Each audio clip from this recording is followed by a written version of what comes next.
from the Woodpeckers studio in the great state of New Hampshire, welcome to the Sounds Like a Search and Rescue podcast, where we discuss all things related to hiking and search and rescue in the White Mountains of New Hampshire. Here are your hosts, Mike and Stomp.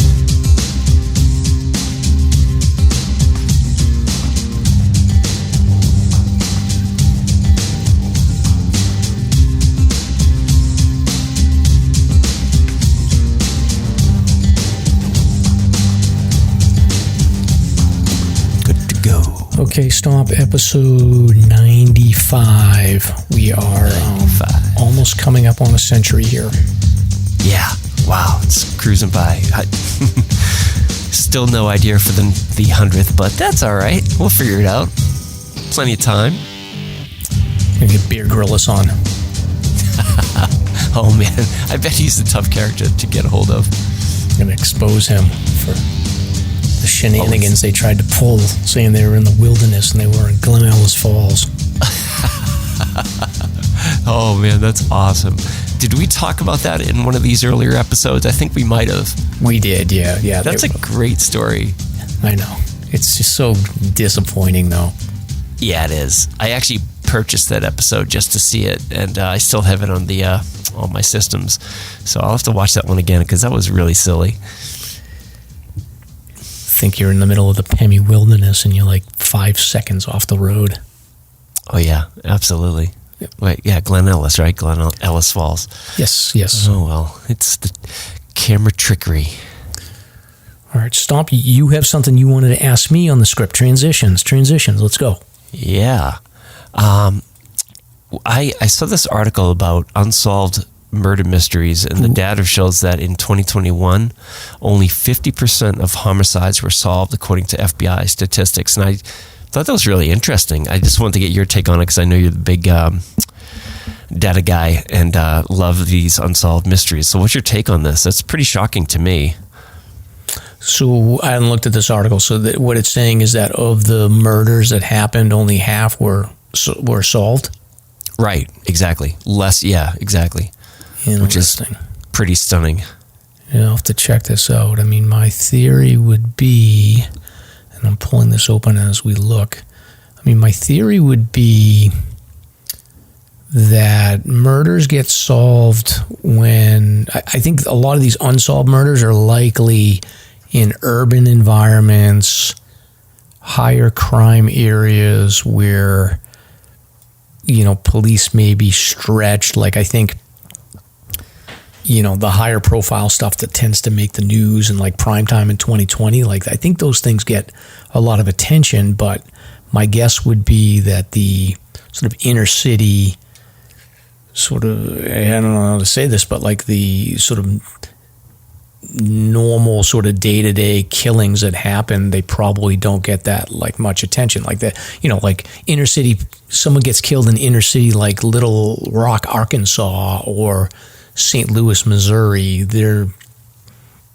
makes the news for like a day, and then after that it just disappears. Maybe the people don't have any family, and then my guess is that's the stuff that ends up getting unsolved, or ends up being unsolved for long periods of time. Yeah, it's an interesting article, but yeah, I'll check it out. Yeah, there's a little bit of talk in here about the disconnect between the police and major cities, especially African American communities. So it does touch upon that a little bit, but I don't know if there's a parallel. Like I said, I think in urban environments it's a little bit difficult. I saw this like disturbing video yesterday of a guy basically getting executed in St. Louis. Like it was a homeless guy and somebody else getting in a fight, and it's just brutal. So it's a little bit scary out there. But I don't know how much of it is like reality versus the news and social media just makes this stuff more accessible. Like I've read that like homicide rates have gone down since their peaks in like the late 80s, early 90s. So I don't know. Mm-hmm. I don't know. But it's certainly like there's something to the idea that like certain cases get way more attention than others do. And, I don't know why that is all the time. I got some theories, but it's just, I think just keep yourself safe out there because you don't want to be one of those unsolved murders. That's for sure. Yeah, absolutely. Thanks for starting the show off so enlightening, Stomp. On an upbeat, positive note. Yeah. Hey, speaking of unsolved murders, I sent you this over the weekend, I think. But Julie Murray, we talk about Mara Murray a lot. So Mara Murray is a young girl that was driving up in Haverhill, New Hampshire on Route 112, which is sort of the other end of the kink that people don't go towards. And she went missing in 2004, hasn't been found. It's on 19 years. And her sister Julie Murray she has a TikTok account, and she had just posted an update of something that I never heard of. She wasn't even aware of. The police found a phone number in the car.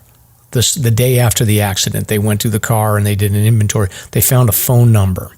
The phone number belonged to a family that was local to where Mara and Julie had grown up, which I think is Whitman-Hanson area. Yeah. Julie just found out about this last week. I don't know how law enforcement let her know about it or whatever. So the phone number that belonged to a family. This family was well known to the Murrays. They had actually very commonly rented condos up in Loon Mountain for ski vacations pretty frequently. So Julie finds out about this, reaches out to the family. The family's like, no one's ever contacted us. We don't know anything about this. So wouldn't you think law enforcement? That's surprising. Wouldn't you think law enforcement would have reached out to the phone number and investigated? But apparently they never did. Yeah, it just stokes the embers again. Like, what? That's a big mistake. If that was a mistake on their part, not seeing it, or just, I would hate to think they would have ignored that. Wow. Yeah, I mean, I suspect that law enforcement in the early days of that case probably figured like, yeah, she's a runaway, or she was drunk and she had somebody with her, got picked up, and she'll pop up at some point. And maybe they just didn't put the focus they needed to in those early days and missed something. But it makes you wonder if they missed that, what else did they miss? Yeah. I saw the emotion on that woman. Was that her sister in that video? Yep. Holy Moses. You could tell that they still live with this every single day, like it happened yesterday. Oh, yeah. The family's been through hell. And the father, Fred Murray, I mean, he was up there bushwhacking with friends, making, he's got some relationships locally where they were able to do some searches. And, he's a fellow hiker, and I've always felt bad because I think the early stages of Mara Murray, when the case blew up, a lot of people sort of pointed their fingers at him and the family as being involved in this, and they're clearly not. And it's just like, he's an older guy now, and he's a fellow hiker, so it just sort of breaks my heart that him and Julie just don't have any closure at this point. So, right. Anyway, this is very depressing, Stomp, so why don't we switch gears a little bit? I'm going to do the show intro again now because we're going to talk about some cool stuff in this segment, and I want to add it to the intro. So, cool. Welcome to episode 95. This week, we revisit a topic that we covered way back in episode 3, the 52 with a view list. People often complain about crowds and their desire for more solitude on the trail.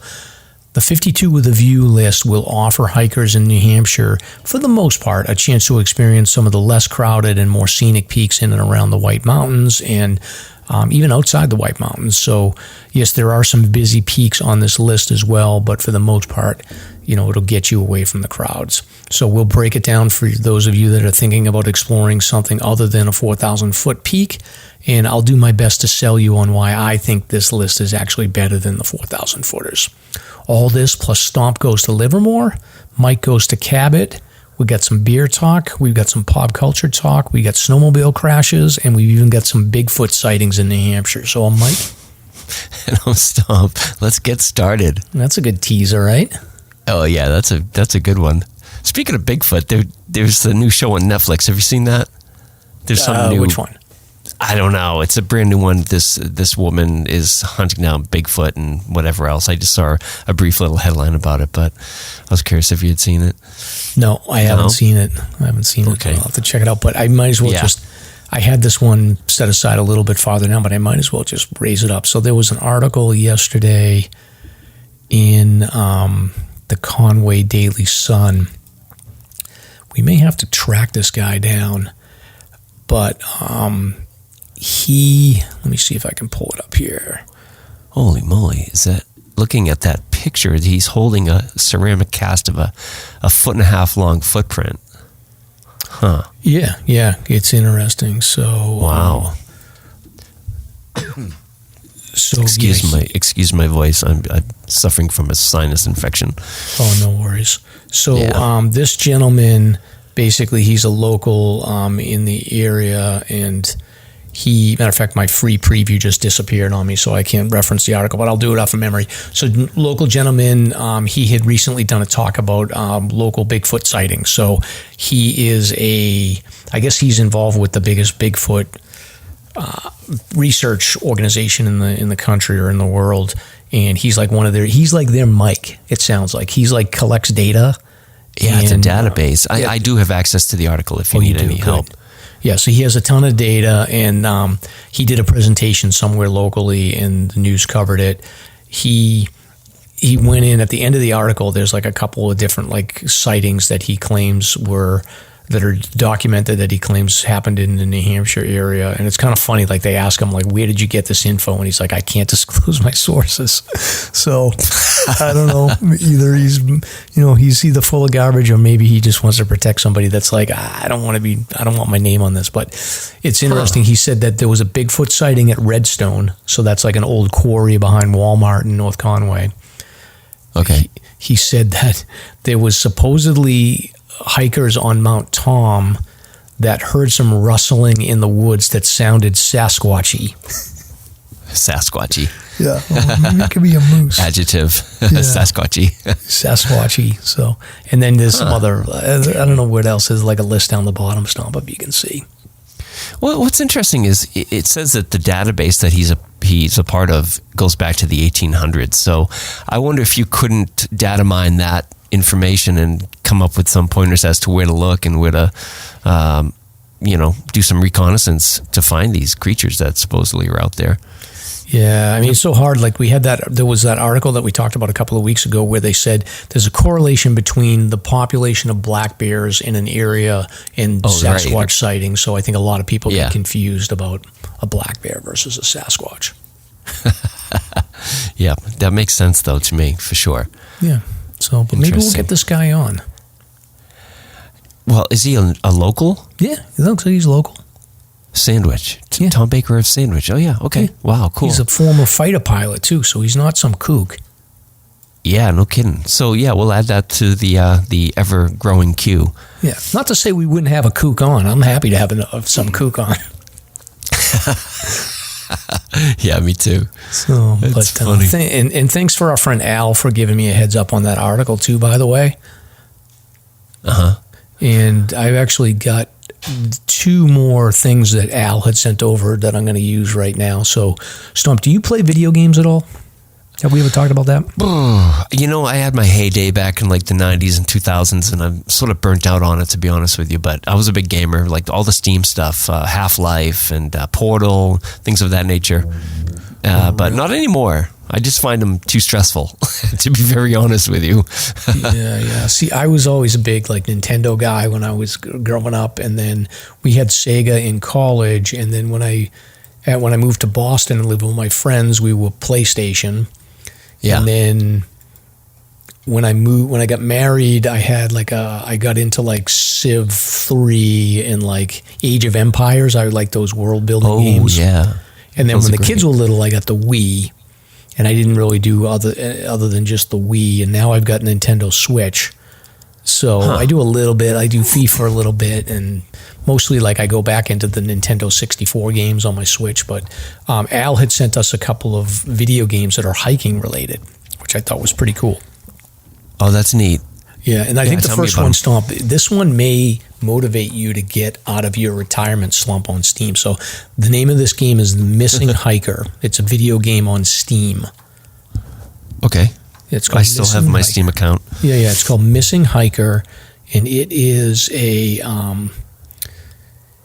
short indie horror game where your brother Ethan went missing while hiking, and then you need to find him. And it definitely has like the preview has a very like The Last of Us, Walking Dead type of vibe to it. Gas stations at night, hiking at night with a headlamp, looking at tents, driving in a car to a trailhead. So it looks pretty solid, and it's got a good rating on Steam. Huh, yeah, will do. That's awesome. I have been looking for some games. Yeah, I'll add that to the show notes and people can check it out. And then the other one that Al had sent over, and this one's more sort of educational, is there's a northshorerescue.com, which is, I don't know where this is involved, but it looks like a search and rescue team.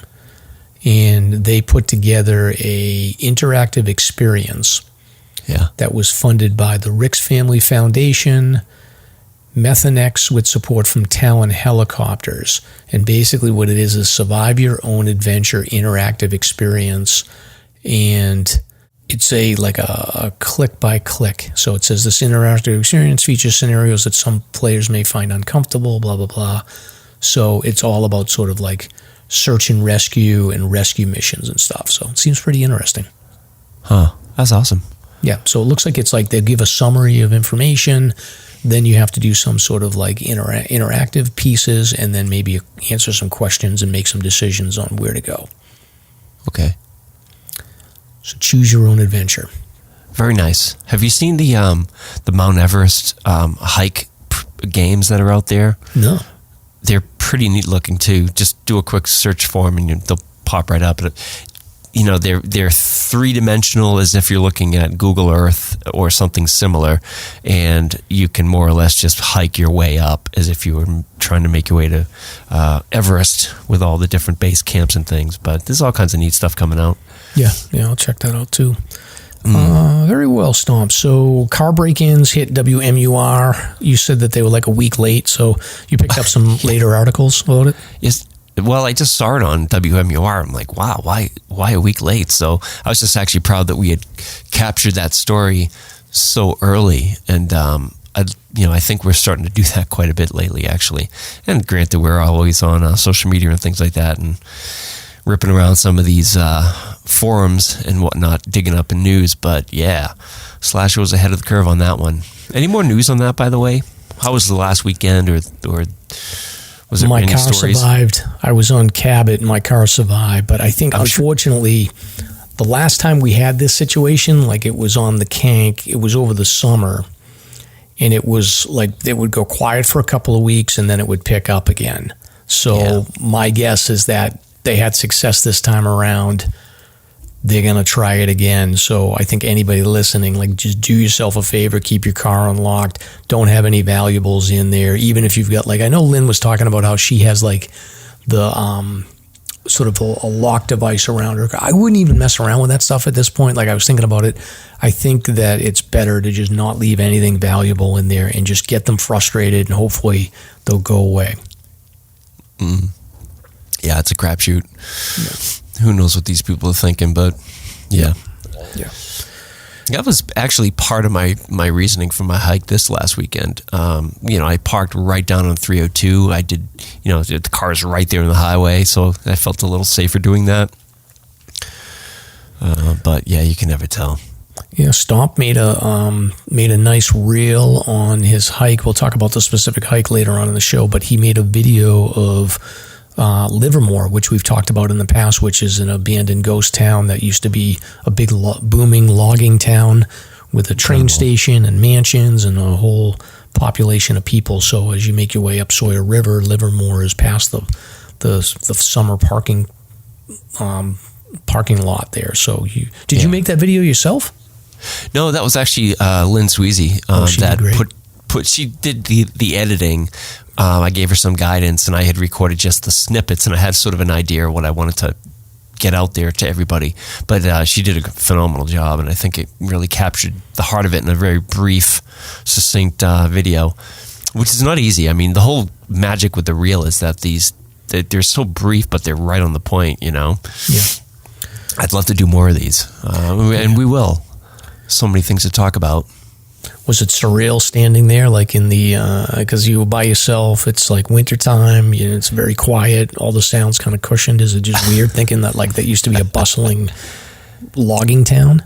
It's incredible. When you look at the old black and white images, it was a fairly large town. And to have it whittled down to just this little parcel, I mean, I didn't have time and it was pretty cold, so I wanted to explore, but I'm sure you could find other foundations in and around that area. But it's amazing. It really is. It's strange to think about what happened there, and the people that live there, the pictures of the children playing, and it's amazing. The diesel engine, not diesel, but the coal-fired trains that were coming up and down. It's amazing. And now it's nothing. Let's dive into some White Mountains history, shall we? Yeah, it's crazy. And you know what's really wild about it is I think about the family that started it. So the Saunders family started it. So the patriarch is this guy, Daniel Saunders. Yeah. This guy, he founded Lawrence, Massachusetts. So Lowell was the first textile mill town. So they basically said, like, okay, you got to set up by a water so you've got power. And, they set up Lowell as sort of like the textile mill, which started the Industrial Revolution.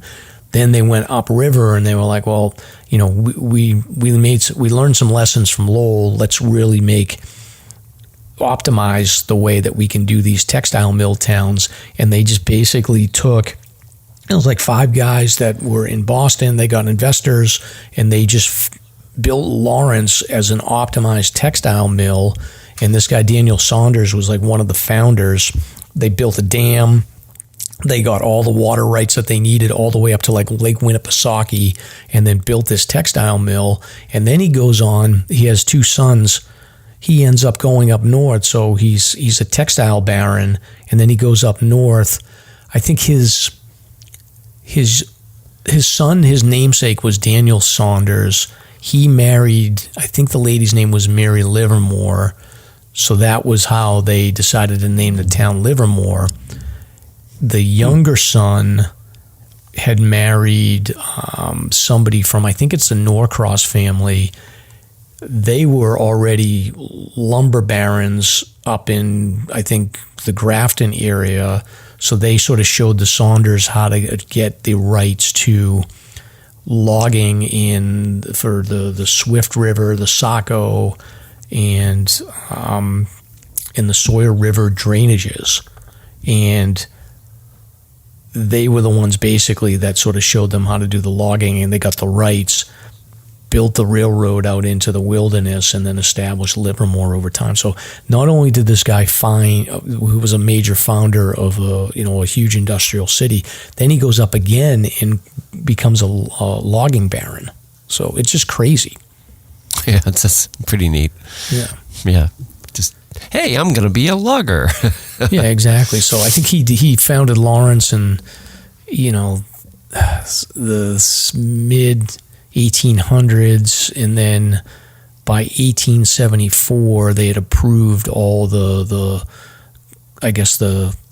rights for the Grafton County Lumber Company, and then those family members, the Saunders family, along with a couple of others, did the construction in Livermore.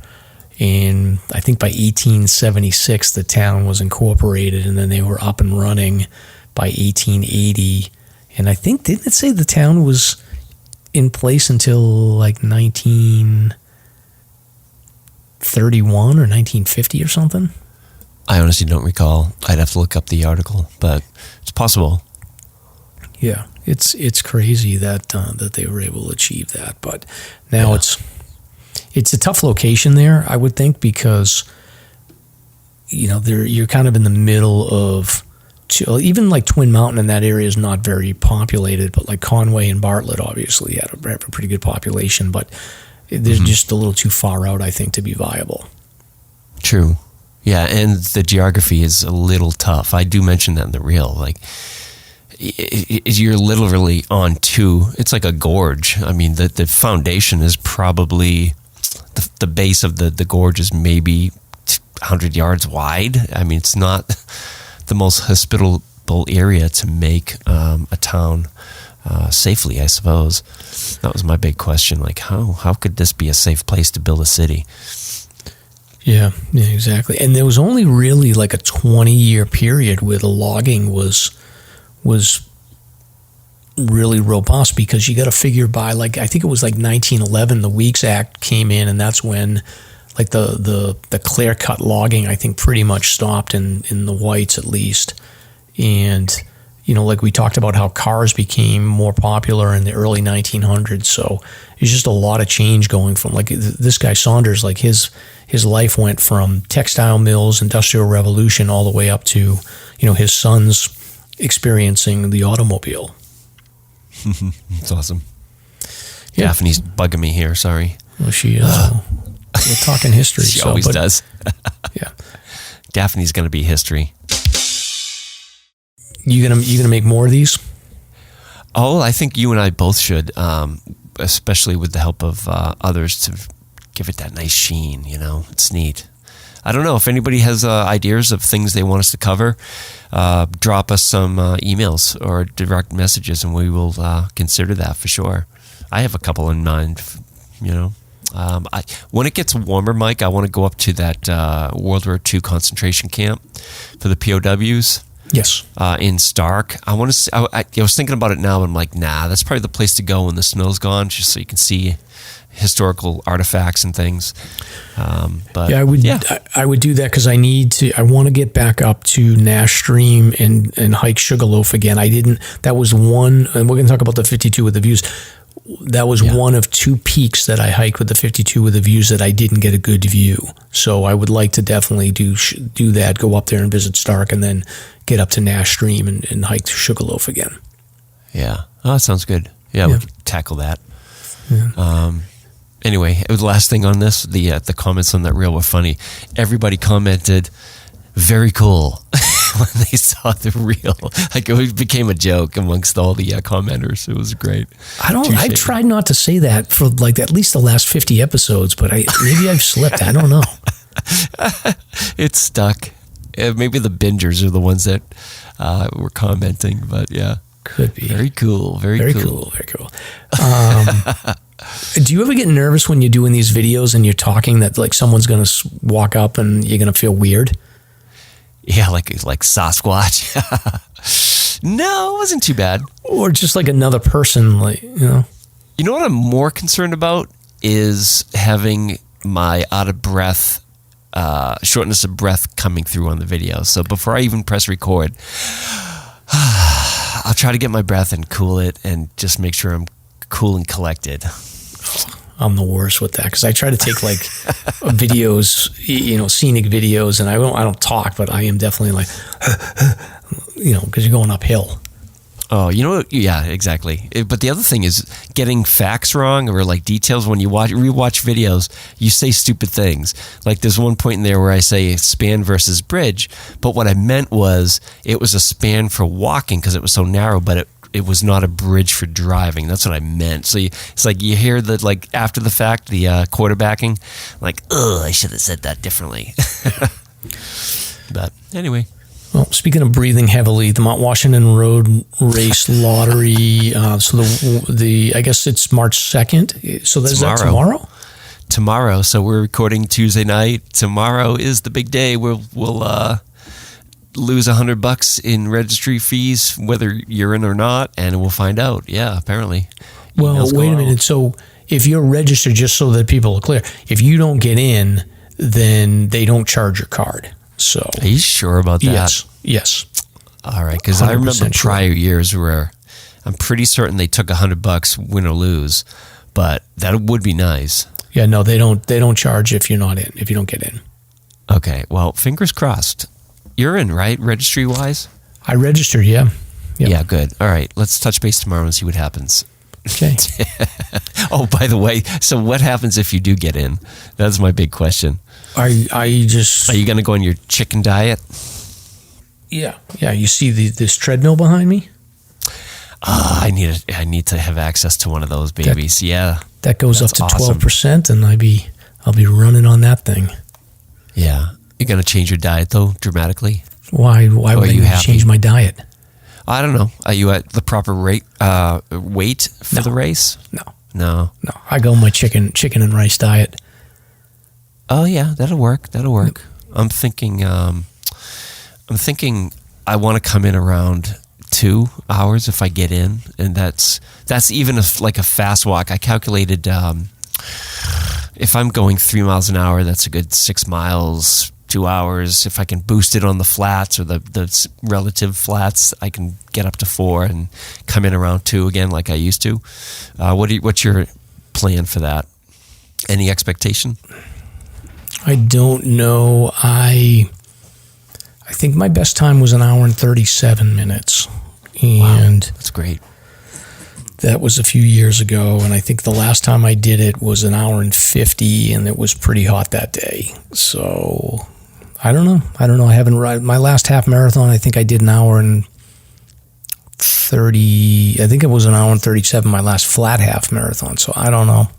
Okay. I definitely feel like I've slowed down the last year and a half. So good question. Yeah, it'd be interesting to see what happens. Yep. Hopefully the weather will be decent. Yes, we'll keep our fingers crossed, and we'll update everyone next week. Speaking of, my diet is not going to be helped because we're going to Reckless on Sunday, Stomp. Yeah, thanks for the invite, Reckless. We got invited to the event this Sunday, celebrating the release of Ty's new beer, Full Conditions, and the proceeds are going to the New Hampshire Outdoor Council. It's going to be a really nice time. But you're right, yeah, it won't help the waistline. I guess the plan is 1 o'clock they're hiking Willard, and they're having people at the top with just as a safety measure, and then sometime around 4ish or so, people will start gathering at the Pint House, and there'll be a Q&A with Mike and myself and Ty. So that's pretty neat. I was really impressed that they invited us, and I appreciate it. I'm shocked anyone cares what we have to say, but we'll see. Maybe no one will ask me questions. I don't know. Right. Well, that's what I said. Like, in the shadow of giants, like, it's sort of humbling. Like, wow. Yeah. Looking forward to seeing everybody for sure. Yeah. So that's good. And then the Hike for Content Club. I had a question. Do you remember at the 100K celebration, we had Jeff from Boston asking us if we hiked for content or if we hiked because we enjoy it? Or something to that effect. I want to know, is Mike feeling the pressure to hike for content? Or is he enjoying it? It's a funny question. Yeah, it's a good question. Yeah, no, I'm hiking because I like to hike. Like, I'm not... Yeah. I've always been like that, at least for the past 5-6 years or so. I think what's helped me right now is I'm pursuing a list. So I care more about like completing the list than I do like, I got to get out there for content. But it's good to have stories to talk about on the show, of course. Oh, absolutely. But, yeah. For me, it's more like, yeah, it's more about like, oh crap, I've committed to finishing this list. And even though like I know it doesn't matter if I finish the winter 4,000 footer this winter or next winter, like I see the progress, and I guess I'm a goal-oriented person, so it's nice to sort of check off my spreadsheet every week to say like, I got one more. Yeah. That's really the pressure that I feel. Yeah, I gotcha. Yeah, my main motivator is I feel like, with search and rescue, that type of thing, I feel like you get rusty if you don't get out there and you lose your fancy footwork. You know what I mean? So that was what drove me to get out and bushwhack this weekend, because I'm like, I want to get out, and bushwhacking is a whole different balance structure when you're out there. So for me, it's just like sort of keeping those muscles and the muscle memory fresh and not getting rusty sitting around doing other activities. Occasionally I will think like, I got to get out and do something for the show, but for the most part it's because I enjoy it and don't want to get rusty.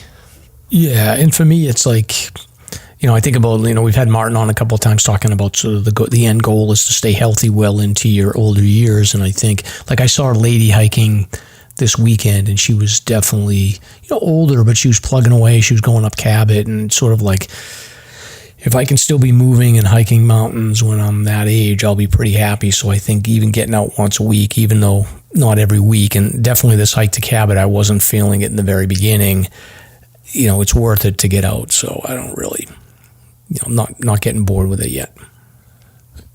Excuse me. That's awesome. You better not, because we have to do another 100 episodes after this. 100.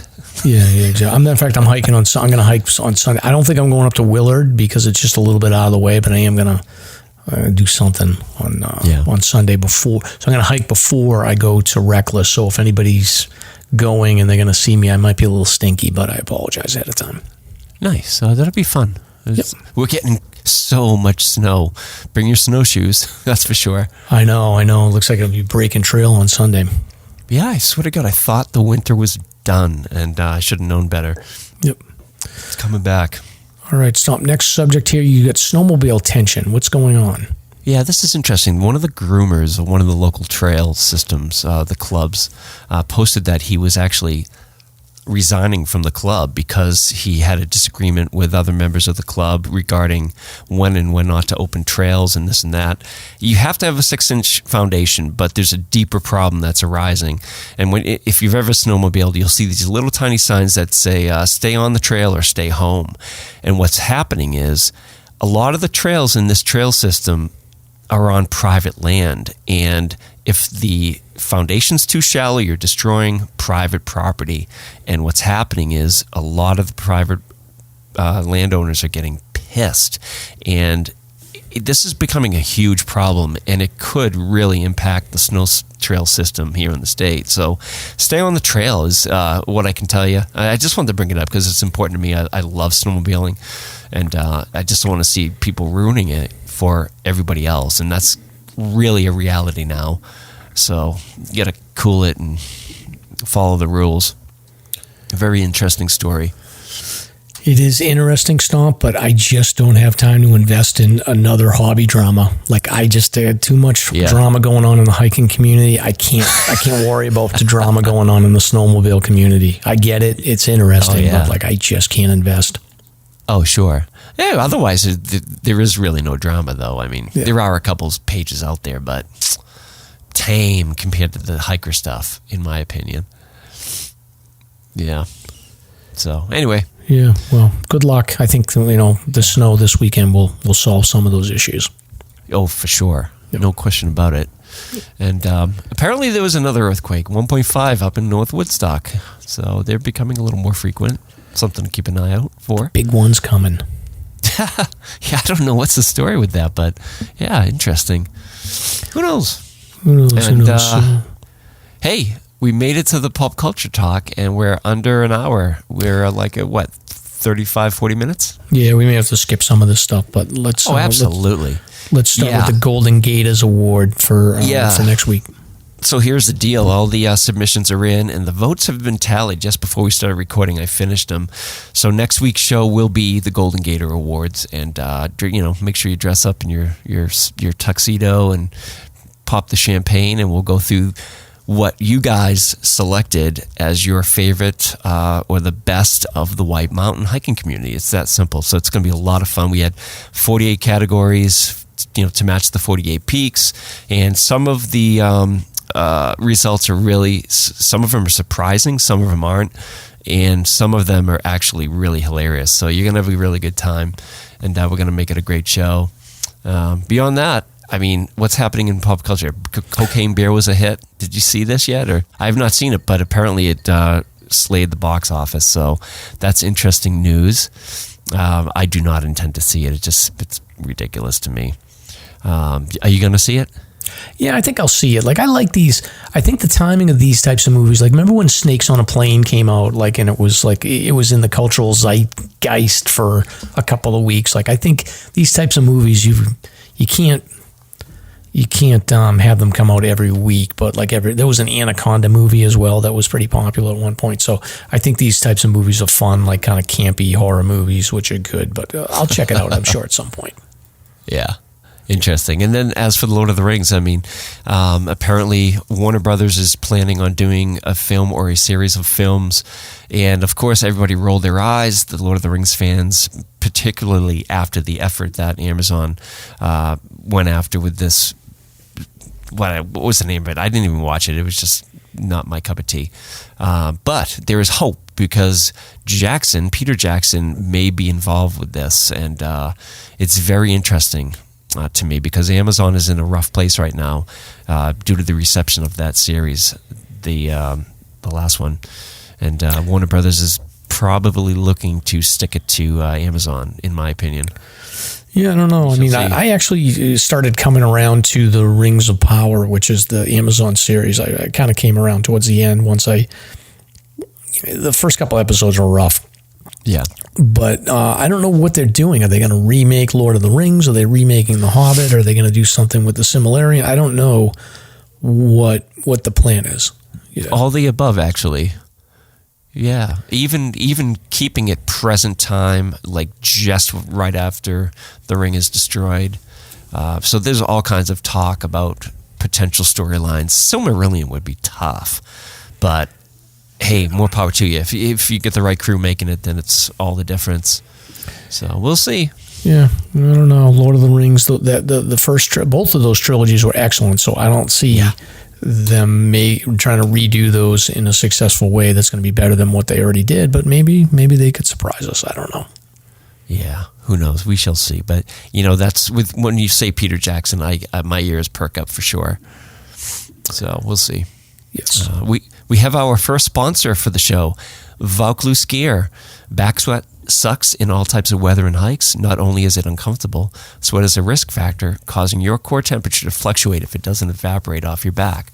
Check out Vaucluse's Cool Dry Backpack Airflow Frame, a backpack accessory that installs in your favorite pack, size 18 liters to 65 liters, and creates an airflow gap between you and your pack.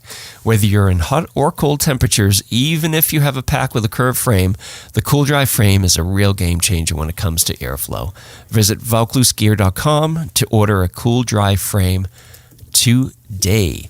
You can get your stickers at Ski Fanatics and Spinners in Andover, Mass, off of Dascombe Road. Don't forget, if you're interested in advertising with us, we have a whole bunch of packages you can look into. Just send us an email at SLASRPodcast.com. And I want to say thanks to EMS and Reckless for being such great supporters over the last many months of the podcast. And, of course, the listeners as well who keep on donating. For whatever reason, Mike, they're donating, which is super cool. This is great. Ty Gagney actually donated 10, and he just gave us a nice comment and gave out a little shout out to the Reckless event for this Sunday. So thank you, Ty. Super cool. Again, in the shadows of giants. So, and then we had another donation, Outdoor Adventures with Huck, who donated 3. So thank you guys. Thank you, John, very much. He's a good dude. Oh yeah. Yeah. Oh, you guys are friends? That's cool. Well, he was on a hike with us, Stomp. He was one of the guys on the hike. John. Oh, yeah, that's right, because he mentioned the hike. Yep. That's right.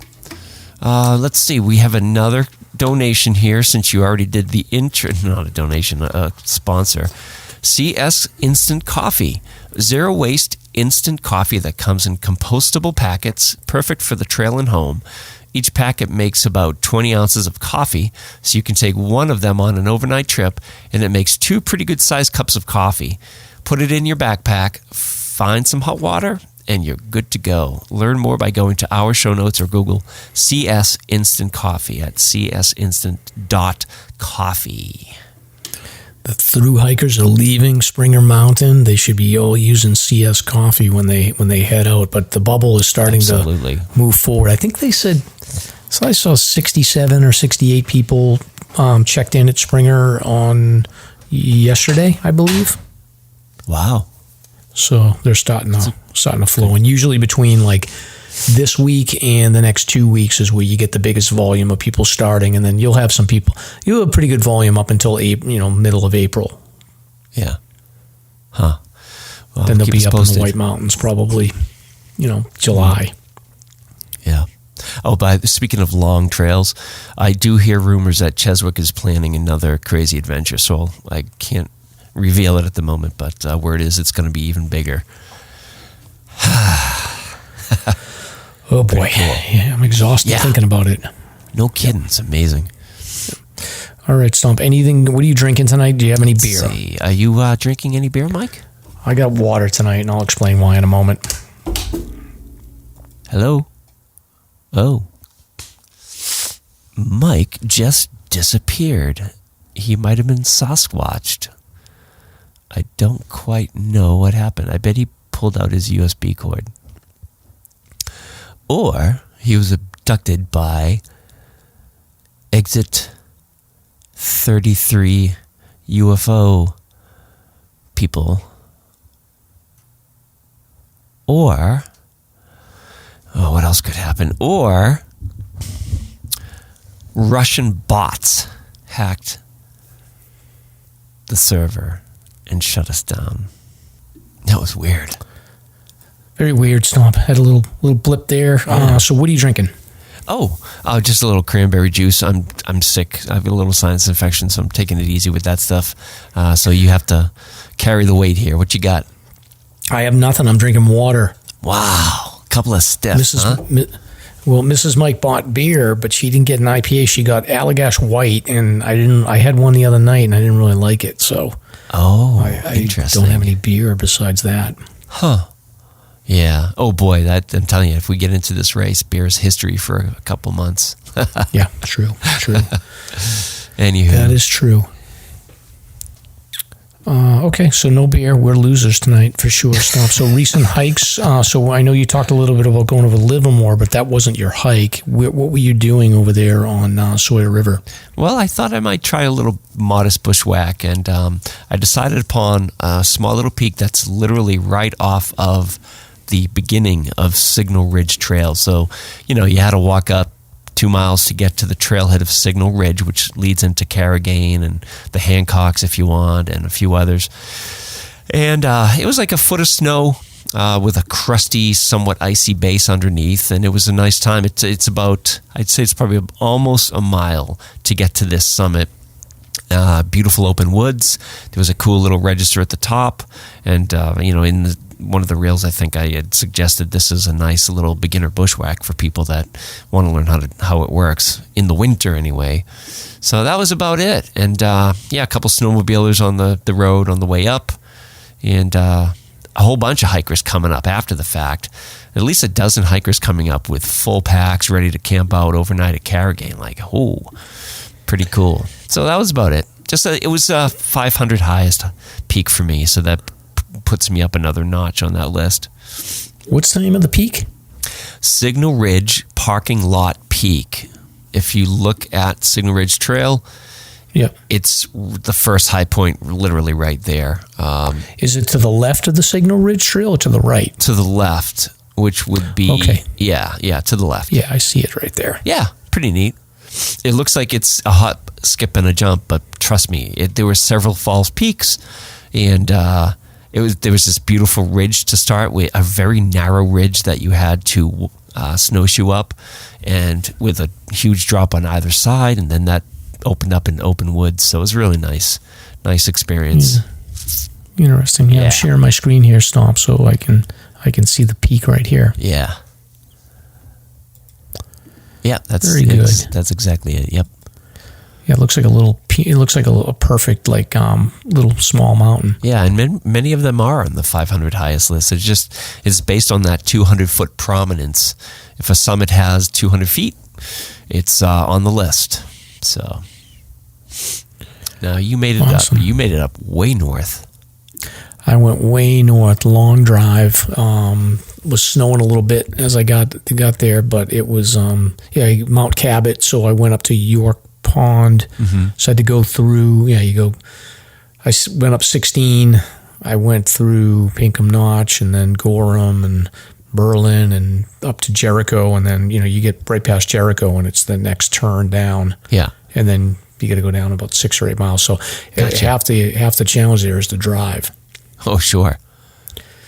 So, I went, and I when I did the hike, I wasn't sure. I made the decision at the summit whether I was going to go around and hit the bulge in the horn and come out Unknown Pond, because it's really only not even a mile difference, I think, between the out and back and doing the full loop. Yeah. So was it broken? I'll get to it in a minute. But so it's a pretty good, I mean, for those that haven't hiked Mount Cabot, the normal approach is you take I think it's Bunnell Notch Trail, I think is the name of it, and then it takes you out to the back of Cabot. But it's sort of an up and down ascent off the side of the mountain where you go across a couple of different drainages, and then you hit the backside, the Kilkenny Ridge Trail, and then you go basically up the backside of Cabot, and then when you get there's a little cabin there. So they redid I guess they made some repairs to the cabin. Couldn't really tell. It looked the same as it's always looked. Okay, I'll take your word for it. Yeah, a creepy place. But it was anyway. Yeah, it's a little creepy. There's four like beds there that you can stay on if you want. But I honestly it would take a lot for me to stay in there. I would much rather tent or hammock even in the winter. But you got to go past that little cabin. There wasn't any views. I got some good views on the Bunnell Rock. There was some good views, but nothing when I got up to the cabin, and then went over to the summit, and then I was looking at the trail, and it was like one set of snowshoes had come that way the day before. Yeah. So it would have been like the trail was broken, but like only one set of snowshoes going one direction. So it was kind of like, I would still be breaking trail from the perspective of it wasn't a clean trail, and I just was like, I don't really want to get myself in a situation where it's going to take me an hour to go a mile because I'm breaking trail. Right. So I ended up just doing it out and back because the trail was really well broken down when I was heading up there, but it was just past the summit, heading to the loop was just not looking great. Huh. And this is part of your winter quest. This is the winter 4,000 footer list, so this is number 41. Ooh, for me. Time's ticking. So time is ticking. I've got Cannon and Owl's Head left as sort of one-offs. Mm-hmm. And then I don't know why I was thinking this way. I thought I was going to do Hale as standalone, but I think if basically what I would do is Owl's Head and Cannon, and then I'll do a traverse where I'll park at Seven Dwarfs, do Heel via the Fire Warden's Trail, then go down to Zealand Hut, and then finish up with the Zealand Bonds Traverse. So it's the same mileage pretty much as the traditional Zealand Bonds Traverse, so I might as well just hit Heel on the way out. But the question will be whether or not I can get to it this winter or not. Yeah, I hope you pull it off. That'd be great. You going to do it with me? Yeah, sure. Yeah. You want to go to Owl's Head with me? Oh, yeah. I would do that in a heartbeat. I love it out there. I love the remoteness of it. It's great. Yeah. All right. Well, I'll let you know. I mean, that's the question is on Sunday. Like, I've got to decide. Like, I was thinking about maybe going out to Owl's Head and then coming back and then going to Reckless, but it's going to be a long day. Yeah, it sure will be. Now, how was the temperature? Because it was 14 degrees when I hit parking lot peak. It was pretty cold. I was moving. Yeah, it was like 1 degree, I think, when I got there. Wow. And then big difference. I was in. Yeah, my legs were a little cold actually on the beginning of the hike, and then I had on my fleece layer and my soft shell. I took the soft shell off. I just had my fleece layer on the whole time. There you go. Which wasn't bad. And then I took my gloves off after 2 miles. I don't think I put them back on. Right. Isn't that funny how it can be so cold and you stripping down and nothing? Yeah. It was interesting. Didn't see too many people. Saw one lady coming up, and then I saw a couple up top. And then as I was coming down, I saw an older couple. And then I did see Mike Maciel. Do you know him? I think works for Redline Guiding. He was there. Huh. Joanne Hall, and then this gentleman by the name of Tom, who is doing the single season winter 4,000 footers. Yeah. I think he's over 70. So I just said hi to them. I didn't know who they were at first, and then they reached out to me afterwards and said hi. So I'm nice. Just chatting on trail. Yeah. And that's one of the categories on the Golden Gators. What's your favorite thing to say to other hikers passing you on trail? But you will find out next week. So we get a whole bunch of tags this week. Thank you, everybody, for tagging us. If you want to be mentioned on the podcast, just tag SLASRPodcast, and we will mention your trip. So we had Jakester D2, Jake and Julie, did Avalon, Field, and Tom for 28 and 29 out of the 48. Runcast Run did Parker Mountain Trails with a pup, beautiful pup. Salmon 7 tackled Mount Washington and unfortunately had some leg cramps, and that's tough, man. Hydration is the key for that. Shandy tackled Franconia Ridge, and it was an attempt. I guess the weather started to get a little spicy, so they bailed, which is always a good thing to do. The mountains will be there tomorrow. Yes. SS Skinner 519 tackled Moosalak, and we have Full Strength Coffee and the Veterans on the 48 tackled Mount Washington with, I believe it was Redline, if I remember correctly, in very cold temps and blustery conditions. Steve Summits did Old Spec for 54 out of the New England 67. Sam hikes New Hampshire, White Dot up Monadnock. Sam's pictures were awesome too. I'm telling you, man, I am so impressed with Monadnock. What a cool mountain. Dave shits in the woods. Tackled Pine Mountain, Chapel Rock, and Harriman Falls, a little bushwhack there. And then Rhonda Willette, 68, tackled North and Middle Tries for 23 and 24 out of the winter 48. Oh, she's catching up to you, Mike. She's catching up. I'm going to beat you, Rhonda. Yeah, so thank you, everybody. Any of those stand out to you, my friend? Who wins out of this group? I don't know, Stomp, you pick. All right, Full Strength Coffee and the Vets on the 48 with Redline. That's a pretty epic adventure. Good work, guys. Yeah, that's awesome. That's awesome. And now we do have an advertiser, and then we get on to the first segment here. So 48 Peaks Alzheimer's. Hike to fight Alzheimer's with 48 Peaks, a fundraising and awareness event for the Alzheimer's Association. Join 450 plus hikers this summer as we hike New Hampshire's 4,000 footers, or create your own hiking adventure from a 52 The View to a Prezi Traverse, or climb your favorite mountain. Together we will paint the mountains purple and raise vital funding to advance the care, support, and research efforts of the Alzheimer's Association. Visit alts.org/48 Peaks to learn more. All right. Yeah, Stomp. We got to figure out. I did a hike last year with my friends Beth Lynn and Mindy and my sister-in-law, my brother and my daughter and stuff. I think I can get that crew back together for Alzheimer's. Maybe we'll do a hike if you want to join up with us or something. We'll do a little fundraiser for that. Sure. Yeah. Yeah, sounds great. Like a slasher group. Yeah, we'll paint the mountains purple. All right. Yeah, I've got my shirts ready to go. Yes. Excellent.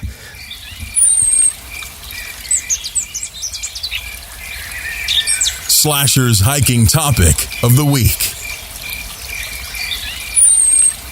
All right, so Slasher topic of the week. Here it is. The 52 with a View. So we covered this in, I think, episode 3. So I just basically wanted to do a do-over on this one to try to maybe do a better job than we did in the original episode, because I think we were a little rough. It's crazy how those episodes, by the way, Stomp, I looked at the scripts, and it was literally written out exactly what we were going to say, and we would read it word for word. Exactly. I know. It's so crazy. Oh, boy. And that didn't even help me too much. I mean, I was terrible. You had half a clue, but man, those were rough. Very stressful. Rough. They were. Anyway, so 52 with a View, it's a complimentary list that's typically pursued by people who have completed the 48 4,000 footer list, or those who look to hike a slightly easier mountain with, guaranteed views. So that's sort of the prerequisite, is that they are under 4,000 feet, located in New Hampshire. They have to qualify as a summit with the 200-foot prominence, and then, for example, like Mount Height and Boot Spur, they don't qualify because they're over 4,000 foot, but they have the prominence issues where they don't qualify for the 4,000 footer list, and they're not going to be available for the 52 with a View either. Mm-hmm. Right. So, 52 with the View list was created by the Over the Hill Hikers, which is a hiking group out of Sandwich, New Hampshire. And the founder, basically, it was created in the summer of 1975 with a handful of friends. And, they were founded by a lady by the name of Lib Bates. She was known as the original den mother, and then her late husband, Charlie Crooker. There is a website called the overthehills.blogspot.com site that you can go to learn all about their history. But eventually they started off by hiking 4,000 footers week by week. Typically they did Tuesday hikes, and then they would usually do an overnight on one of the AMC huts, or they would do some other ski adventures and things like that. Eventually the club grew, and then around 1990, some of the older members felt like the 4,000 footers were a little bit too much. So the den mother, Lib Bates, she came up with another list called the 52 with a View. And the idea was that they would compile the shorter list to basically identify really good viewpoints in and around the White Mountains. It's a...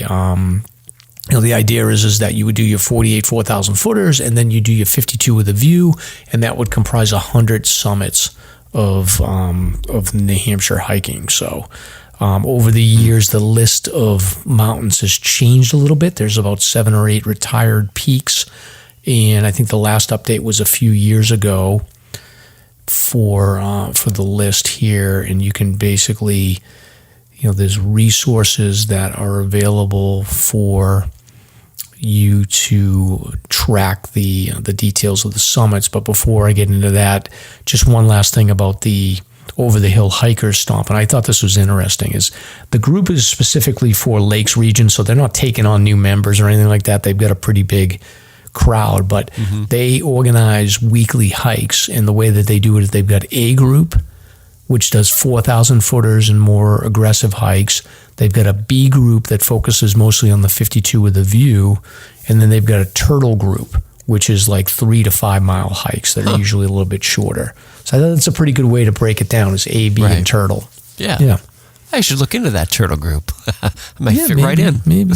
Yeah, you won't qualify, though. They said they will only limit it to people that are in the Lakes region. So, oh, man. Not quite there, Stomp. Man. You gotta haul your butt over Sandwich Notch, you might qualify. Okay.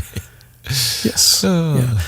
All right. So for 52 with a View, if you want to get started, what I would suggest is there is a guidebook that is written by Ken McGray, and I think Ken is on maybe his second version. I can't remember. Yeah. But he's definitely, I think he did the first version, and then there was some of the peaks were retired, so he did a second version, and I think now he's doing a third version. I'll put that in the show notes. I'll put a link to the most recent version for people. Yeah. Ken also runs a 52 with a View hiking Facebook group, which is really good. A lot of people post their hikes there. You can get a lot of information about the hikes, and then there's also files there that have the list of the summits for you to target, and then also you can reference the Over the Hill Hikers webpage that has some information on there. Again, the differences between the 52 with a View and the 4,000 footers is that these peaks are below 4,000 feet. I think the lower peaks sort of top out at around 2,800, so it's usually between 2,800 and 3,900 feet. This list is more spread out, so it does overlap the 4,000 footers somewhat, from the perspective that, like, the most difficult 52 with the Views, like you could say Chicora, Baldface, like Crawford Resolutions, like those hikes can be just as difficult or more difficult than some of the easier 4,000 footers. So there's a little bit of overlap there. I would say the easier peaks of the 52 with the Views are better beginner hikes for people in general. And then geographically, this list is more spread out. So you're talking about you got like 3 or 4 peaks that are in like the southwest corner of New Hampshire. You've got a couple of peaks that are in the far north. So it just tends to be more spread out. And then the other thing about this list is that the 4,000 footers, there's more opportunity, I think, for you to cluster summits into single hikes. Like you can do the Twins Galehead Traverse, or you can do, Franconia Ridge, or you can do a Presidential Traverse. Like the opportunities to do that in the 52 with a view list are not as frequent. Like there's a few that cluster together, but for the most part, you're going to do like maybe 2-3 peaks a couple of times, and then after that, it's like a lot of one-offs that you got to do. Sure. Yeah, there's a good example of the clusters over here. You could conceivably do Welch Dickey and then head up north and do Mount Pemmy, or maybe the Sugarloaf, Middle Sugarloaf. I mean, this is fairly close. Yeah, and I'm thinking from the perspective of like not having to drive and split it up in 2 days. Like I'm just in the 4,000 footers. I feel like there's a lot of those where you can string together multiple peaks and do things like that. Like even like the Carters you could do, but there's not that many in the 52 with the views. There's a few that I'll talk about, but for the most part, they tend to be more spread out. So with that, Stomp, I would say what I wanted to do next was to kind of go through very quickly all the summits on the 52 with the views and just sort of highlight the ones that you can string together. And then if you want to give your perspective on any of these, just let me know. Sure. I'm going to do rapid fire though, okay? All right, yeah, you got it. All right, so the highest peak is Sandwich Dome, and then Sandwich Dome would typically be put together with Jennings Peak, right? Which is about 1.5 miles away. Correct. That area that's right by Stomp's backyard there. And the thing about Sandwich Dome is that the view is kind of going away a little bit, but that's a nice area, right, Stomp? Oh, it's beautiful. Yeah, and that's a challenge. Yep. Yeah, that's a challenging hike. Next on the list, and these are by elevation, by the way, is Mount Star King, which is the summit that you would hit right on the way to Wambach Summit. And Star King actually has a better view than Wambach, although they both have pretty good views. You got to go past the summit of Wambach a little bit. It's known for having the fireplace there. Oh, yeah, it's beautiful. There's a little piece of history there. Yep. Yeah, that's the other thing about there's a lot of these 52 with the views, you can pair them up with a 4,000 footer. Speaking of that, the next one is Mount Webster, which is right in Crawford Notch, and then typically people will pair that together with Mount Jackson. So you can get a 4,000 footer and a 52 with a view. Next is the Horn, which is typically paired together with Mount Cabot in the far north. Sure. Great access from Unknown Pond, just south of Stark. Yeah, that's a great summer hike, and you also would hit that if you did a full Kilkenny Traverse. You can get that as well. Shelburne Moriah Mountain, which is off of Rattle River, so up in Gorham in that area there. Yeah. Take Rattle River, and then if you want to pair that together with Mount Moriah, you certainly can. It's not really a traverse. It's like out and back, and then another out and back with Moriah, kind of like a T. You wanted to do that, but I think Shelburne Moriah is something that I think it's a mountain that people sleep on and they don't realize how amazing the views are there. Next up is the Sugarloaf in the far north. So this is Nash Stream. I talked about this one. This was one that I did that I didn't get a good view, but if you want to play up in Nash Stream for a weekend, you can hike the Percy Peaks as well, which we'll talk about later on in this list. But it's a Sugarloaf's it's like an old logging road that you hike up, so it's not really even a trail, with an old tower foundation at the top and an iron cast furnace up there. Some neat stuff. Yeah, I was socked in when I got up there. I don't remember that hike that well, but it's an interesting hike. The next one here, and I'll talk about this whole region here. So North Baldface, so the Baldface Loop. And essentially, when you hike the Bald Faces, you can do any combination between Bald Faces, which is 2 peaks, and then you've got Eagle Crag and then Eastman Mountain. So there's 4 peaks there in that Evans Notch area that you can do them all in one hike, or you can do them split up. I think I did the Bald Face Loop, went back and did Eagle Crag separately, and then did Eastman Mountain separately. So take your pick. Yeah. Next up is Mount Success. So Mount Success is one of the farther north peaks. What's the name of that road that it's off of? I can't remember now. Oh, Success Pond Road. Yes, correct. Yeah. Yep. And this hike is known for having a plane crash site plane crash in 1950s, I think. So you can go down below the summit and explore the wreckage. Yeah, and it's the southern aspect of that range that you did last summer, right? Yeah, that's part of the Grafton Notch and Mahoosic Notch traverse. Beautiful up there. It's remote, not too many hikers. It's awesome. Great views Gorgeous. into Maine. Yeah, it really is. Yeah. And on Success, there is a plane crash if you're interested in scoping it out. Yes. Yep. Next up is Mount Martha, Cherry Mountain. Stomp, me and you had done that hike previously. That's a great hike.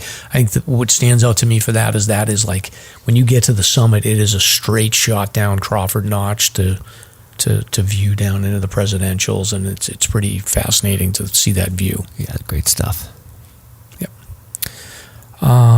Next, you've got Mount Chicora and Middle Sister. So these are peaks that are pretty close to each other. You can pair them up if you want, or you can do them separately. I prefer to do this going up Carter Ledge and then heading over to Middle Sister and then looping back down from the summit of Chicora down Piper, or any other way you want to get down is always a fun hike.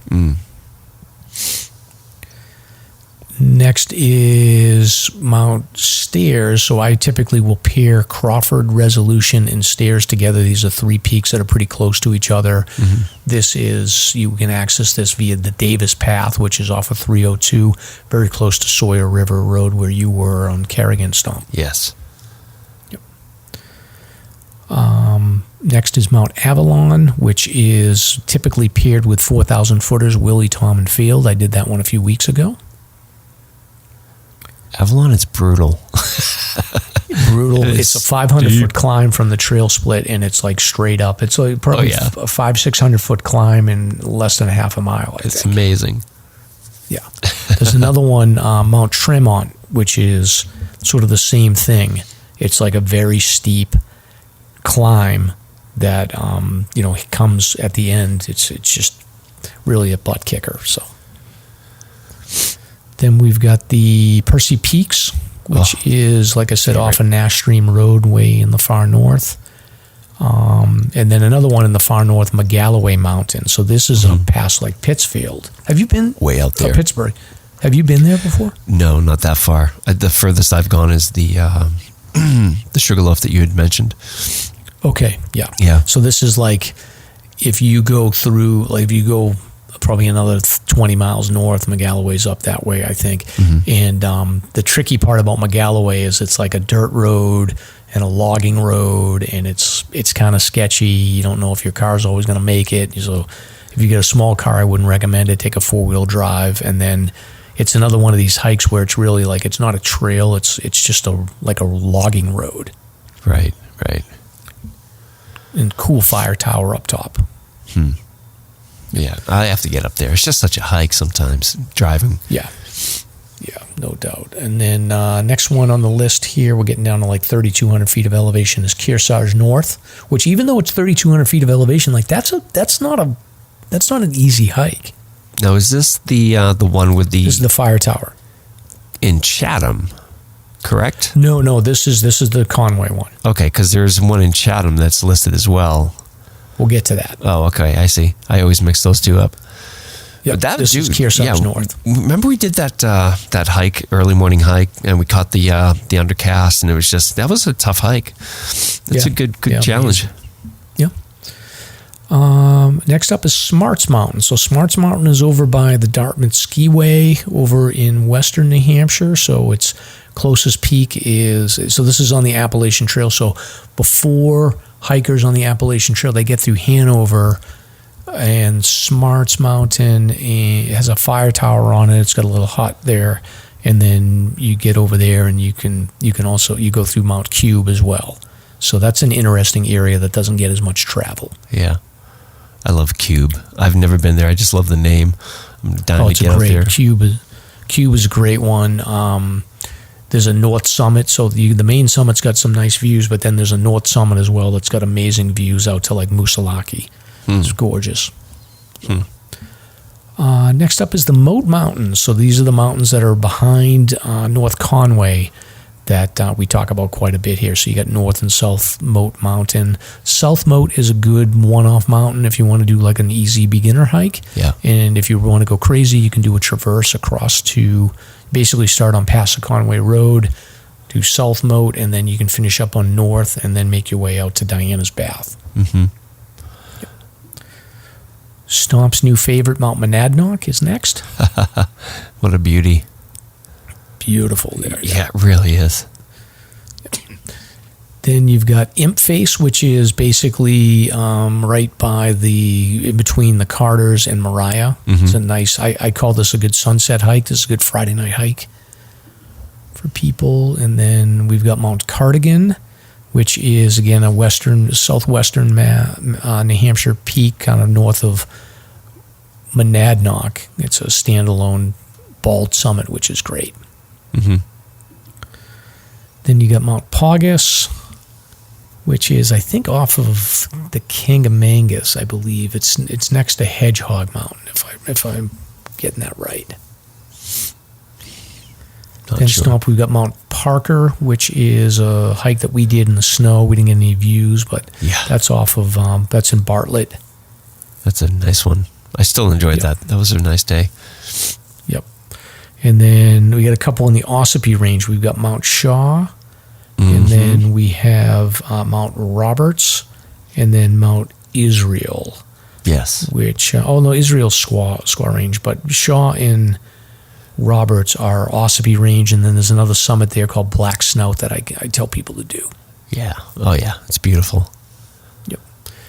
One of the more unique hikes on this list is Rogers Ledge, which is off of the Kilkenny Ridge. So this is up past Jericho State Park and even past York Pond. It's in what's called South Pond, so you head up by Percy Peak and Stark in that area there to get to the trailhead. Nobby's Ledge. Yes, Nobby's Ledge. And then the rest of these Stomp are all what I call beginner hikes that, there's probably about 15 of them, starting with that Kearsarge South, which is a nice Friday night. I call all these good Friday night hikes if you want to just kill a few hours. But you've got Mount Kearsarge, which is down south, which has a nice fire tower you can go check out. Stinson Mountain, which is over in Wentworth in that area there. Right. Mount Willard, which everybody knows about. That's a great beginner hike. There's Black Mountain, which is in Benton. That's one of my favorites. Me and Mrs. Stomp, it's amazing. Chippewa Trail. Yes. Yep. And they have the lime kilns there. Oh, yeah. Talk about history. Those things are amazing. Yes. Yeah, they are. Potash Mountain, which I think... Oh, you know what? I think I got them mixed up. Paugus is the one that is over by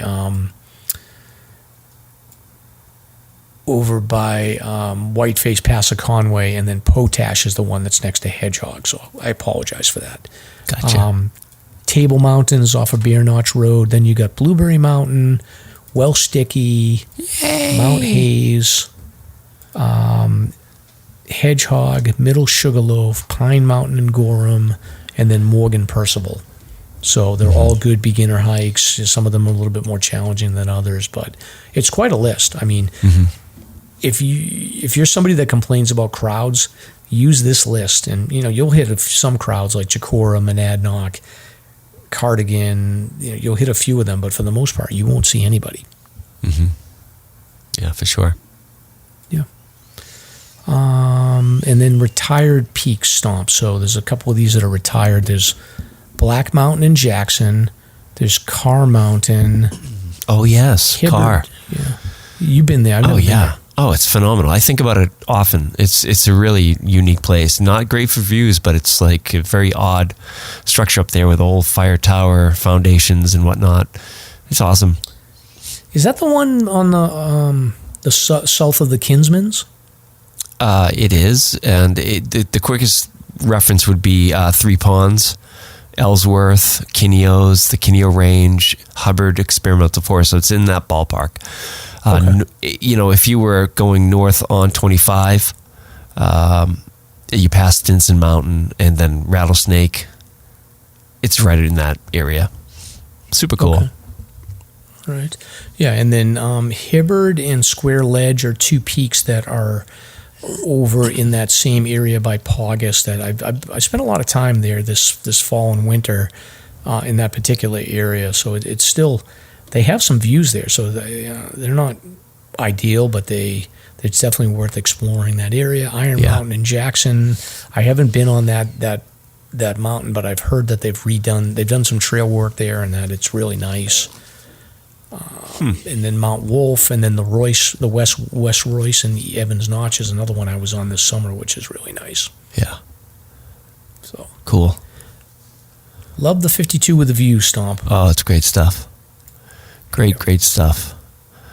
And I say that I like it better than the 4,000 footers personally. It's less crowds. I think that it spreads you out a little bit more. It doesn't get repetitious, and it gives you a good variety. For sure. No question about it. Out of that list, Black Mountain does hold a special place for me. It's a really nice hike. Very steep from the Chippewa side, but the gorgeous tall pines that surround you, and then it breaks out into open ledges, and you get this view of Tunnel Brook and Moosilauke, which is mind-blowing. It's amazing. Yeah. Neat area. I mean, those ledges just go on forever on Black Mountain. It seems like you can spend all day there and just, I eat lunch for like an hour up there, just relaxing. Yeah, it's a really neat area. One of my faves, but they're all special. They are. It's fun going through this list and thinking through, like, I'm just thinking about the amount of undercasts that I saw on this list too, like between Mount Cube, Kearsarge North, I hit some stuff on Mount Shaw one day. The Bald Faces, Welsh Dickey, there's some amazing views on there. Chicora, I've been up Monadnock. There's just some amazing summits in this list that I really love. They're so much more satisfying than the 48, in my opinion. Just because of the views, and the ledges, and just like these dramatic places that they offer. It's incredible. Yeah, the way I look at it is, I feel like the 4,000 footers was like going to high school and getting my diploma. The 52 with the views was really getting to know New Hampshire. Yeah, getting around every corner and getting out to really know, like, I felt like as I started doing the 52 with the views, like I could tell the personalities of the forest areas that I was hiking in. And you'd start to get to know and be like, oh yeah, this is the vibe that this forest has versus another forest. Like, you go up to the moats and you're like, okay, they've got a Pacific Northwest vibe. The Sandwich Range has got like a more spooky, dark forest vibe. Sure does. You know what I mean? Oh, yeah. And then those open peaks out in the western part of New Hampshire had a different vibe. And then the far north and the Nash Stream, that had a different vibe too. So it's like getting your college degree. For sure. It's awesome. Yep. So, anything else on the 52 with the view, Stomp? No, I think that's it. Great job. Very good. So, big fan, and definitely get out there and get it rolling. So now we're going to do some sponsors, commercial, and then search and rescue news. Yeah. So Sweet Beginnings Daycare is a New Hampshire state licensed child care provider that offers care for children from 6 weeks to 12 years with flexibility in before and after school care as well. Sweet Beginnings aims to instill a love for learning by providing a safe and positive experience within a loving and warm environment. Sweet Beginnings Daycare believes this is a good foundation to teach children in order to prepare them for their future. For more information, contact them at 603-568-4530. Visit them at Sweet Beginnings Daycare on Facebook or email Shandy at shandyelliott@outlook.com.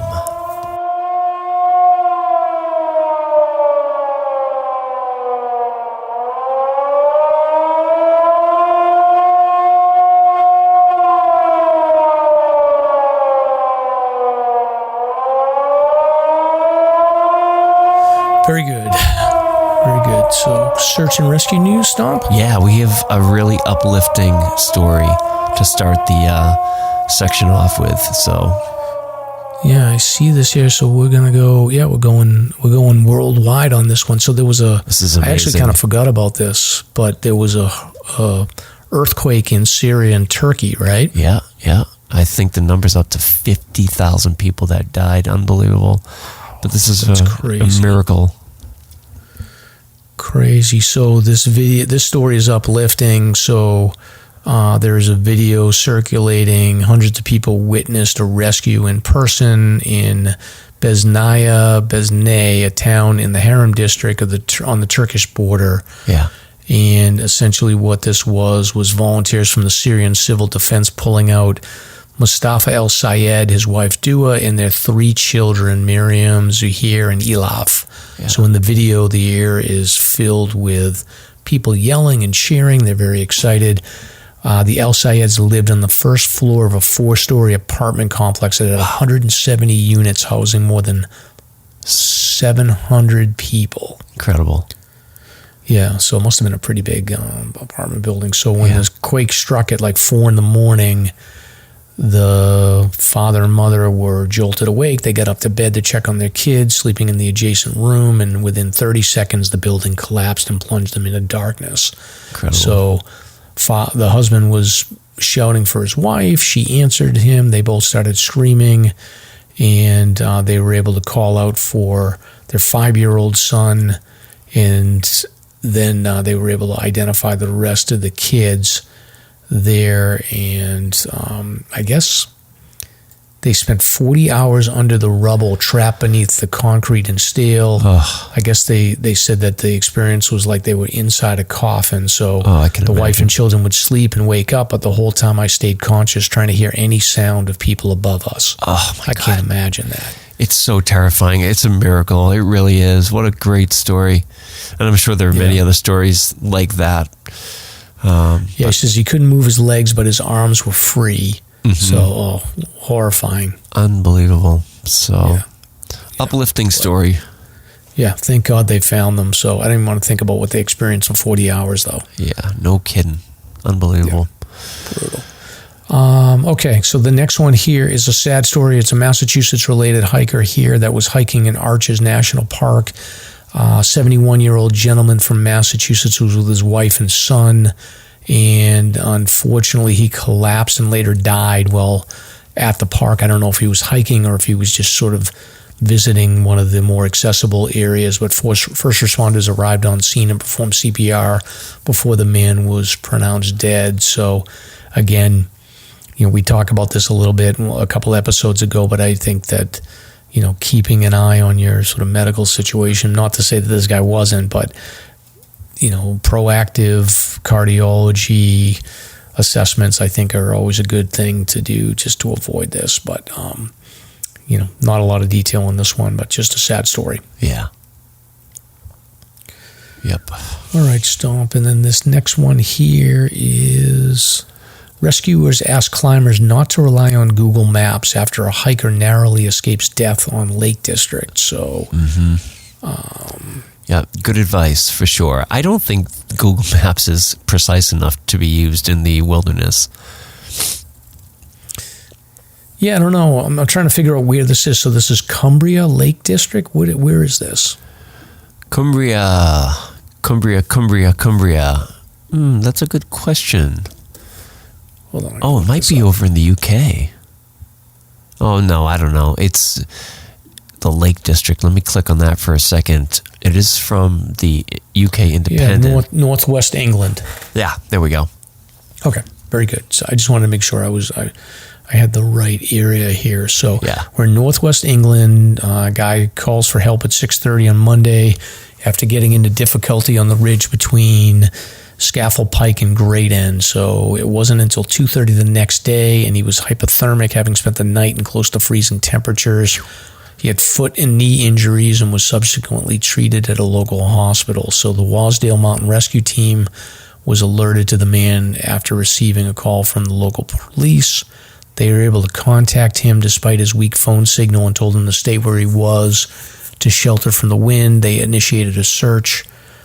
but they weren't able to find him at the location where they made contact, and they were using rescue dogs from Keswick Mountain Rescue and Cockermouth, and they all came up to the hill in the early hours of Tuesday. They resumed the search first thing in the morning, and they added more rescue teams. So this is a big operation. I can see some pictures here, and this looks sort of like reminiscent of the Whites. These mountains must be so ancient, Stomp, because they look just like the Whites, actually. It's incredible, yeah. It's so intimidating. Like you're waiting to see a troll come walking through the fog. I know. It looks like a total of 9 rescue teams, 5 search dogs, and 2 drones were involved in this. It was misty, wet weather, which made it very challenging, but they were able to find this guy. Yeah. And it's interesting. They say, we rarely comment on a rescue, but in this case, we would say he was very, very fortunate to have survived. We also have to say that Google Maps on smartphones are not suitable for navigating on the hills. They lack detail, and they won't work with a flat battery. There's no substitute for a map and compass and being able to use them. They can save one's life. So the search and rescue team was not happy. Yeah. Words to live by. Super cool. That was my point when we started this one. There's just no detail on Google Maps in my experience. I mean, they're great for driving, but don't take them in the woods. Yeah. Yeah, agreed. Yeah. All right, Stomp. So next one here is 3 people died on a Washington mountain on February 20th after the lead climber accidentally triggered an avalanche. Yeah. The group were attempting to climb Kolchak Peak, which has an elevation of 8,700 feet. Tri-staters. 6 people were attempting to summit when the accident happened. 4 of the group were caught in the avalanche. 3 sadly died, but the 4th, a 56-year-old man from New York, sustained only minor injuries and was able to hike back to base camp. That must have been a long hike. Oh, yeah. Yeah. So according to the sheriff's office, the victims were a 60-year-old woman from New York, a 66-year-old man from New Jersey, and a 53-year-old man from Connecticut. So search and rescue operation was launched, but the teams were unable to proceed due to adverse weather conditions. Mm-hmm. So they had to respond to the lake-driven part of the way by a ATV unit. They reached base camp around 1:30. They were able to determine avalanche conditions were too hazardous to continue to the deceased climbers, so they escorted the surviving climbers back. And as of the writing, the sheriff's office is continuing to work to come up with a recovery plan. So as far as I can tell, they haven't recovered them yet. Right. Yeah. Which is sad. So that must have been a long trip back to New York for that guy. Oh yeah, that's terrible. Are you seeing this crazy video embedded in this story? I don't know if this is current, but apparently a snowboarder was caught in an avalanche on Mount Washington. I'm trying to see if it's a current video. It says skier involved in avalanche on Mount Washington, blah, blah, blah. You see that? Yeah, I've seen this video before. I think it's an older one. Okay, interesting. I just saw it like, that's interesting. Huh. All right. Yeah. Interesting. Yeah, very interesting. So the next one here, and the last story we have here is Maine fire warden finds missing Topsham women. Oh, I saw this story. It's a great story. It's like a Thelma and Louise deal, right? Yeah, well, we don't really hear about the Maine wardens too much, and they are always out there active. And this is we talk about being prepared with stuff in your car just in case you run into trouble, and this could have been really bad for these people. Yeah, these 2 women were on social media, and there was a be on the lookout announcement for them for a couple of days. So I think that they were mentally impaired older folks that had sort of walked away from whether it was a group home or something. I don't know the deal, but they were on the lookout for them, and they ended up like basically stranded down a road and snowed in. Yeah. So, but you're right. They didn't. If they didn't get found, it could have been really bad. Well, yeah, because you have the details. They spent the night in the car with no heat, with temperatures dropping to around minus 15 degrees. Yeah, that could have been scary. Yeah, that could have been bad. So they were out of gas. Wow. Hey, another miracle. So we're full of miracles and happiness this week, right, Mike? We are. We did the 52 with a view, which is a miracle. We've made 95 episodes, which is a miracle. And Right. I'm happy that these two ladies were found. Yeah, there we go. Count your blessings. Count the blessings. So we'll see you all on Sunday at Reckless. Yeah. And then we'll talk to you next week in episode 96. Take care, everybody.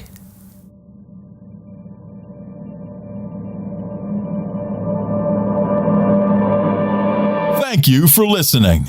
If you enjoyed the show, you can subscribe on Apple Podcasts, Spotify, Podbean, YouTube, or wherever you listen to podcasts.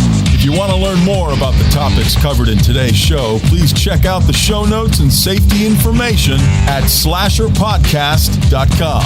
That's SLASR podcast.com. You can also follow the show on Facebook and Instagram. We hope you'll join us next week for another great show. Until then, on behalf of Mike and Stomp, get out there and crush some mega peaks. Now covered in scratches, blisters, and bug bites, Chris Staff wanted to complete his most challenging day hike ever. Fish and Game officers say the hiker from Florida activated an emergency beacon yesterday morning. He was hiking along the Appalachian Trail when the weather started to get worse. Officials say the snow was piled up to 3 feet in some spots, and there was a wind chill of -1 degree. And there's 3 words to describe this race. Do we all know what they are? Lieutenant James Nealon, New Hampshire Fish and Game. Lieutenant, thanks for being with us today. Thanks for having me. What are some of the most common mistakes you see people make when they're heading out on the trails to hike here in New Hampshire? It seems to me the most common is being unprepared. And I think if they just simply visited hikesafe.com and got a list of the 10 essential items and had those in their packs, they probably would have no need to ever call us at all.